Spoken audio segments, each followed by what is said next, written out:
Modern Real Estate Practice, page 42. Intent and effect.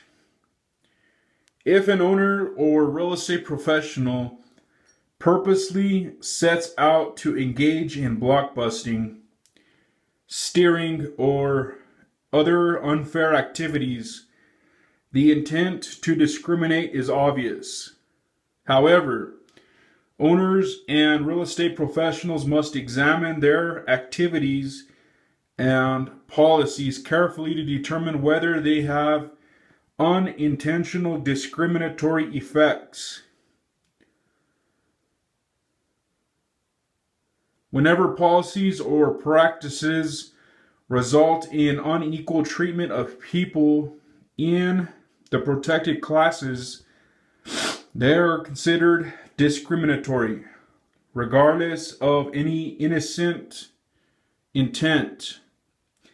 This effects test is applied by regulatory agencies to determine whether an individual has been discriminated against. Response to concerns of terrorism.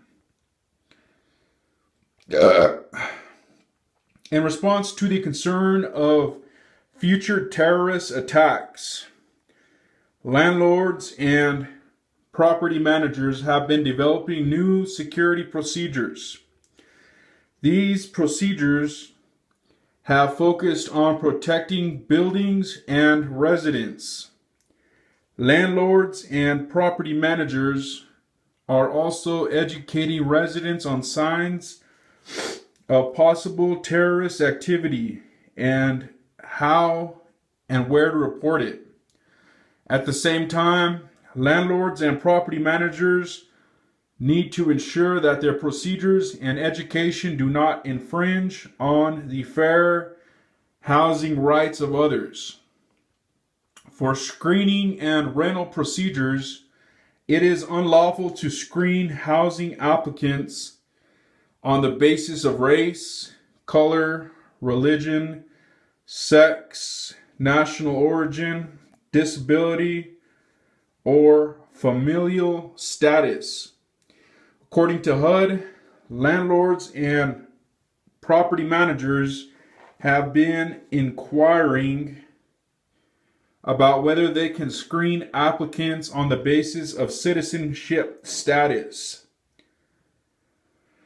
The Fair Housing Act does not specifically prohibit discrimination based solely on a person's citizenship status.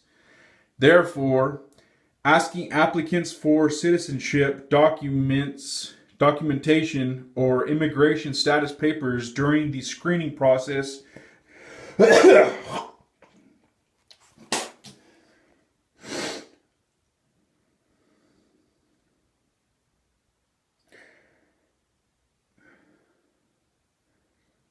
The Fair Housing Act does not specifically prohibit discrimination based solely on a person's citizenship status.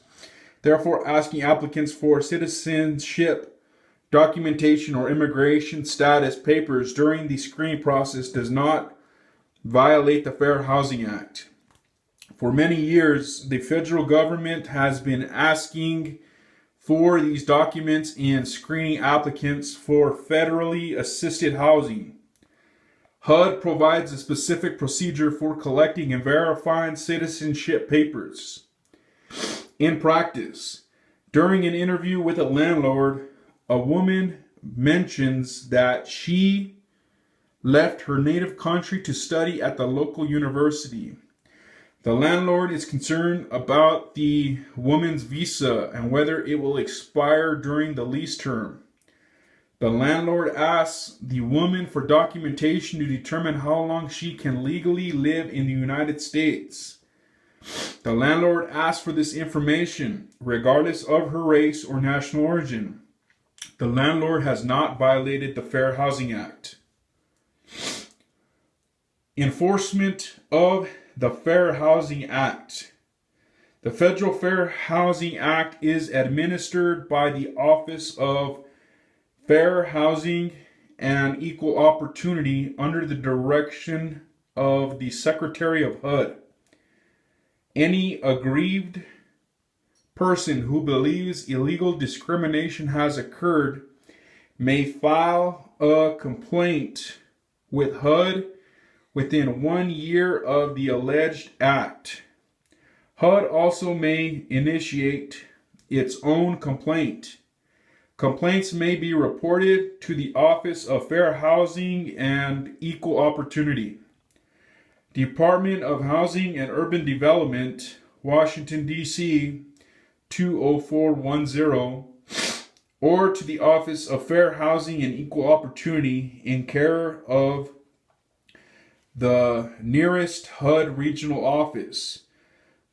Complaints may also be submitted directly to HUD using an online form available on the HUD website.